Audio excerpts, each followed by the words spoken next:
Comenzaremos por definir para qué nos sirven los modelos de probabilidad en psicología.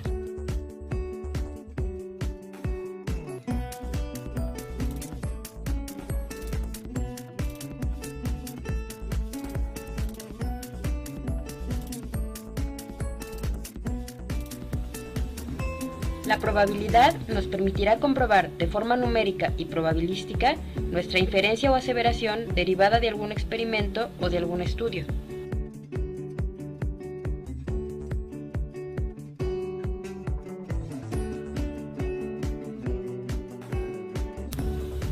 De acuerdo con Silva, un modelo de probabilidad establece la correspondencia entre cada valor de una variable aleatoria y las probabilidades de que sucedan esos valores. Cada modelo de probabilidad queda definido por una función determinada.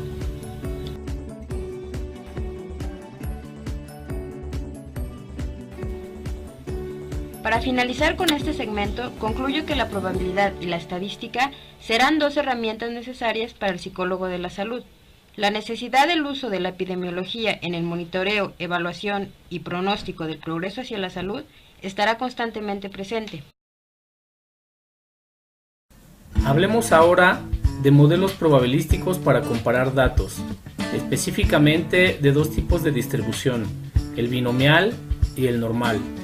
La distribución teórica de probabilidad de una variable discreta que más se aplica a las investigaciones psicológicas es la binomial. Esta se basa en un proceso descubierto por el científico y matemático suizo Jacob Bernoulli, que se dedicó al estudio de experimentos dicotómicos. En el proceso de Bernoulli se tienen que cumplir tres condiciones.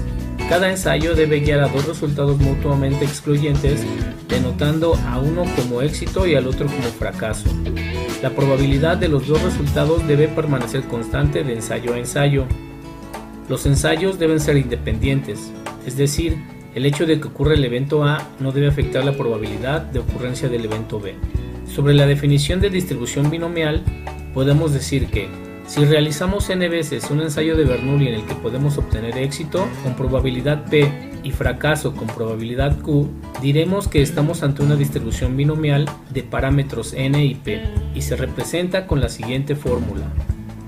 Las características principales de este tipo de distribución son: siempre se esperan dos tipos de resultados, por ejemplo, defectuoso o no defectuoso, pasa o no pasa, etc., denominados arbitrariamente éxito, que es lo que se espera que ocurra, o fracaso, lo contrario del éxito. Las probabilidades asociadas a cada uno de estos resultados son constantes, es decir, no cambian.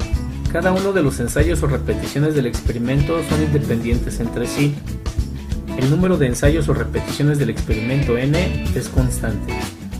Ahora podemos ver que la distribución binomial se puede utilizar para predecir probabilísticamente eventos dicotómicos o discretos en una serie de ensayos. Esto es muy interesante si lo trasladamos a nuestra disciplina. Veamos algunos ejemplos de su aplicación en la psicología. Si queremos conocer la probabilidad de éxito o fracaso que hay en una intervención para incrementar el nivel de autoestima en estudiantes de secundaria, o el grado de motivación en un grupo de preobesos para cambiar su rutina diaria en contra del sedentarismo. Hablemos ahora sobre la distribución normal. Cuando se grafica una variable en forma de histograma o polígono de frecuencias y se observa que los datos parecieran asemejar o tener una forma de campana, entonces se dice que la distribución de dicha variable se aproxima a una distribución matemática, precisa e importante que se denomina como distribución normal. La distribución normal se define como la distribución de datos de cualquier variable que asemejan la forma de una curva normal. La curva normal se define como una distribución teórica de los datos de una población que puede ser descrita con la siguiente ecuación. Las características que debe poseer una distribución de datos para formar una curva normal son: unimodalidad, que solo existe una sola moda y no hay más de una puntuación más frecuente. Simétrica, si partiésemos a la mitad la curva, ambos lados serían idénticos. Mesocúrtica, la curva no es ni muy aplanada ni muy puntiaguda. Asintótica, los dos extremos de la curva jamás tocan el eje de las X. Esto permite que siempre exista la posibilidad de toparnos con un valor más alto o más bajo. Además, la media, la mediana y la moda poseen los mismos valores y se encuentran al centro de la curva. El ejemplo más representativo sobre distribución normal que se aplica a la psicología es el que se utiliza para medir el coeficiente intelectual de las personas. Como podemos ver, en el centro se ubicaría a las personas que muestran un coeficiente intelectual medio. Las personas ubicadas a la izquierda de la media se mostrarían con una inteligencia más baja, y al contrario, los que se ubicaran a la derecha de la curva se podrían catalogar con una mayor inteligencia hasta llegar al extremo de superdotado. Veamos otro ejemplo sobre distribución normal. Si en un centro de trabajo de 300 personas quisiéramos realizar una intervención psicológica para prevenir la diabetes mellitus, primero debemos realizar pruebas sanguíneas para conocer a los sujetos que se alejan de la media establecida como niveles normales de glucosa, que nos permitiera conformar nuestro grupo de atención para que al final de la intervención, con un nuevo examen de sangre, nos permitiera comparar con otra distribución de datos si la intervención fue un éxito o fue un fracaso. A continuar les hablaré de la contrastación de hipótesis, pero antes explicaré qué son estas. Las hipótesis en una investigación científica, ya sea explicativa, descriptiva o comparativa, son proposiciones tentativas acerca de las relaciones entre dos o más variables. Hay que recordar que las variables deben ser observables y cuantificables. Así, las hipótesis nos indican lo que queremos encontrar o comprobar en un fenómeno investigado. Estas se representan así cuando es una o así cuando son varias. Por ejemplo, cuando queremos saber si le gustamos o no a alguien, hacemos una hipótesis diciendo, yo le agrado a Juanito. Después, para comprobar lo que dijimos, investigamos. En este caso, sería saliendo o platicando con Juanito. En investigaciones científicas aplicadas a la psicología podríamos decir, los adultos mayores con obesidad pueden mejorar su calidad de vida si hacen ejercicio y evitan el sedentarismo, siendo esta nuestra hipótesis que mediante el desarrollo y la aplicación de diversas técnicas o herramientas nos permitirán verificar si es cierta o no nuestra hipótesis. Para enunciar o crear una hipótesis es necesario considerar los siguientes requisitos científicos. Deben referirse a una situación real. Como ya había mencionado, las hipótesis se conforman de variables observables y medibles. Los términos de las hipótesis deben ser comprensibles, precisos y concretos. Además, deben ser claros o simples y deben estar relacionados. No podemos decir, Saúl tiene bajas calificaciones debido al exceso de drogas consumidas por las adolescentes de Chile, porque suena ilógico y no tiene relación una variable con otra. Para continuar con la explicación de la contrastación, hay que reconocer los tipos de hipótesis que existen en el ámbito científico. Están las que he explicado, que se llaman hipótesis de investigación, y las hipótesis nulas y alternas, que son las que ocuparemos para la contrastación, y están también las hipótesis estadísticas, que son la transformación de las tres primeras en símbolos estadísticos. La hipótesis nula, simbolizada como H0, son lo contrario a las hipótesis de investigación, es decir, constituyen proposiciones acerca de la relación de variables para refutar o negar la hipótesis de investigación. Por ejemplo, las mamás que asisten al taller Educando con Amor presentarán cambios progresivos en sus prácticas parentales, implementando un estilo democrático con sus hijos, es la hipótesis de investigación, y las mamás que asistan al taller Educando con Amor no presentarán cambios en sus prácticas parentales y no implementarán un estilo democrático con sus hijos, es la hipótesis nula. Hipótesis alternas, por su parte, se encargan de describir o explicar algo diferente a lo que se mencionó en la hipótesis de investigación y la hipótesis nula. Siguiendo el ejemplo anterior, podemos sugerir como hipótesis alterna, las mamás que permiten a sus hijos expresarse de manera individual les brindan seguridad y crean un vínculo mayor. Pasemos a la contrastación o prueba de hipótesis, que consiste en contrastar o comparar la hipótesis de investigación y la hipótesis nula. Esto siempre con el interés de darle a nuestras investigaciones un valor científico que nos permita determinar si se acepta o rechaza cualquiera de las hipótesis. Las hipótesis se someten a prueba en la realidad mediante la aplicación de un diseño de investigación, que ya habíamos dicho puede ser exploratorio, descriptivo o comparativo, recolectando datos a través de uno o varios instrumentos de medición y analizando e interpretando dichos datos desde un modelo binomial o normal. En el análisis de datos es necesario tomar en cuenta el nivel de significancia, que dependiendo de la rigurosidad de la investigación puede tener un valor de 0.05% o 0.01%, y será el que nos delimite el nivel de probabilidad o efectividad de las hipótesis. Por ejemplo, si retomamos las hipótesis anteriores y llevamos a cabo nuestro análisis de datos con el modelo binomial y obtenemos que la hipótesis de investigación tiene un nivel de significancia de 0.35, podemos decir que el taller no fue efectivo y aceptaríamos así la hipótesis nula.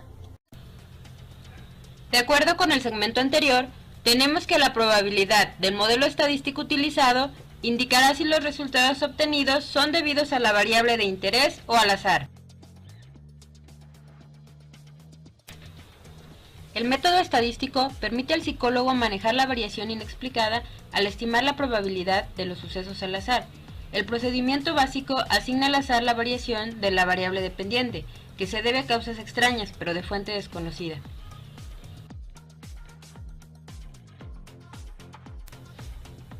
Esto se hace al estimar el poder del diseño de una investigación, la frecuencia probable con la cual puede esperarse que el diseño produzca un efecto que no se debe al azar.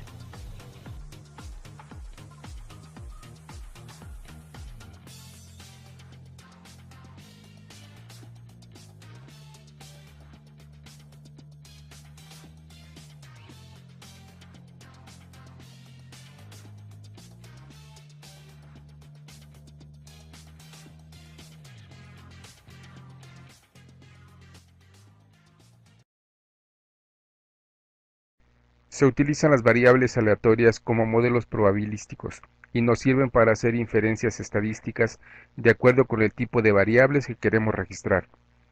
Dentro de las variables cuantitativas tenemos aquellas que nos arrojan datos en forma de números enteros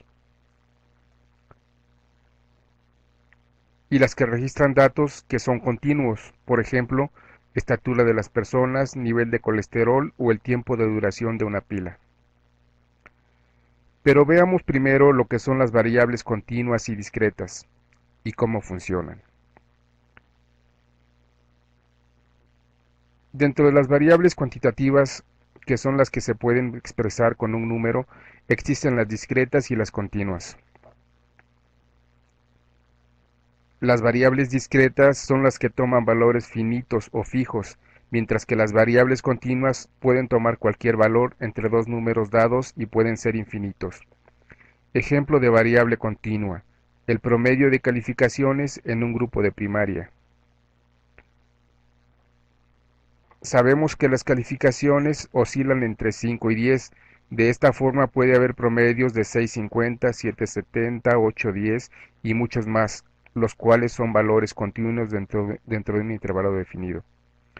Mientras que un ejemplo de variable discreta sería el número de alumnos de ese mismo salón cuyo promedio estuvo por encima de 8, 12 alumnos por ejemplo.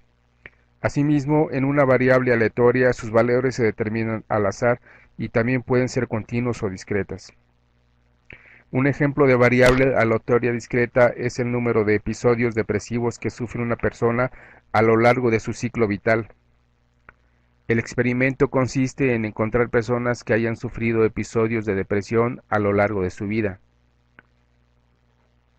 De esta manera, escogemos una muestra al azar de personas, de entre las cuales vamos a identificar las que cumplan con la condición de haber sufrido depresión, y les asignamos un valor, mientras que a las que no cumplan la condición les asignamos un valor diferente. En este experimento se cumplen las condiciones para una variable aleatoria discreta, ya que la prueba fue escogida al azar, y sabemos que los resultados pueden ser solo de dos tipos, con depresión o sin depresión. Cuando X puede asumir cualquier valor en algún intervalo, estamos hablando de una variable aleatoria continua. Por ejemplo, el peso de una cierta cantidad de estudiantes escogidos al azar en una escuela.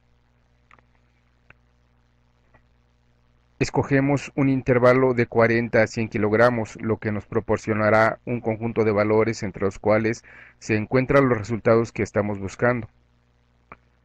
El experimento es aleatorio porque la prueba fue escogida al azar y es continuo debido a que los resultados se encuentran dentro de un intervalo. Las referencias utilizadas en esta actividad fueron: Profesora Angélica, esta es la presentación de nuestra actividad. Gracias por su atención. Quedamos al pendiente de sus comentarios. Created using Powtoon.